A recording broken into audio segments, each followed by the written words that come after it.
Hi guys, Sensei here, and welcome to another Shadowlands beta video. So in this video, I wanted to just kind of clear up how Legendary works in Shadowlands and the crafting process and all that, because I've seen some comments where people will say like, oh, like the Monk Legendary Cloak does this, or like the Hunter Legendary Chest would be better if it had this, or whatever. They refer to them as like the actual item, and that's not quite how it works.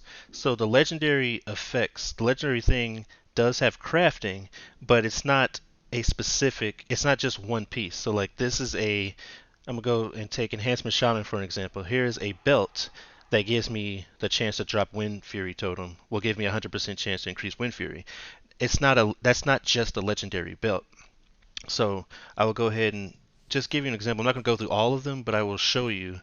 When I go to the belt, I have multiple things that I can choose. So I can choose the Doom Winds version of that ability. I mean, for that legendary.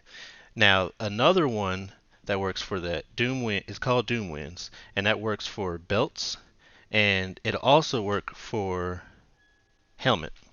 So if I take the helmet out, you can see Doom wins again. So, both of these have chance to do Doom win.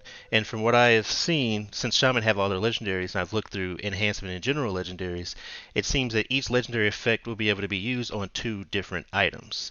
So that particular one would be helmet and belt.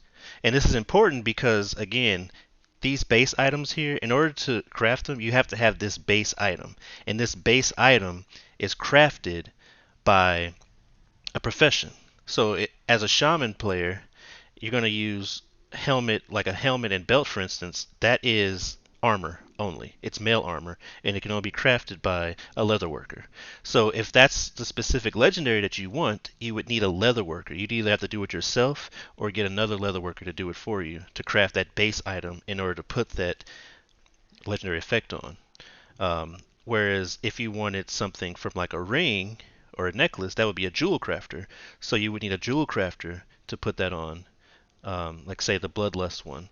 But now the Bloodlust one will work for, like you can put that on not just the ring here, the ring and the wrists. So you can either choose leatherworking for the wrist, or you can choose jewel crafting, for the ring. So it gives you a little bit of uh, leeway there and flexibility. And that's important for crafters, especially because then if you could put every single legendary effect on every single type of piece, then that would like kind of overload jewel crafting and would make jewel crafting kind of like the go-to. Jewel crafting or like tailoring for cloaks. Because like say a necklace for instance, if I can put every single legendary effect on a necklace, then necklaces can be equipped by every class. Doesn't matter what armor type. You're still gonna have one base necklace. This necklace can be used as the base for every class in the game.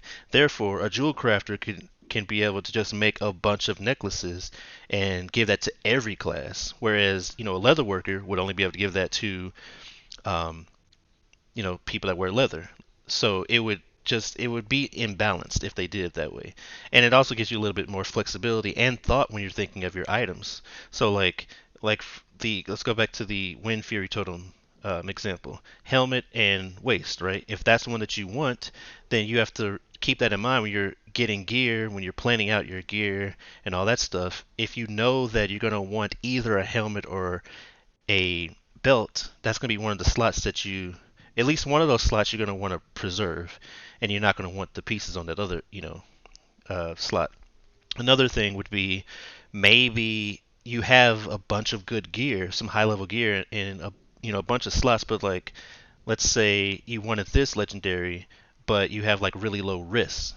Well, even if you want this legendary, maybe just for the time being, you would use a different legendary just because it fits another slot. So, this can definitely be controversial, maybe depending on, your situation, because you may not want to feel like you need to put a different legendary on. But overall, I think it's a pretty decent system, and I just wanted to make sure it was very clear how the system works and some reasoning behind why they would do that. It gives you more flexibility.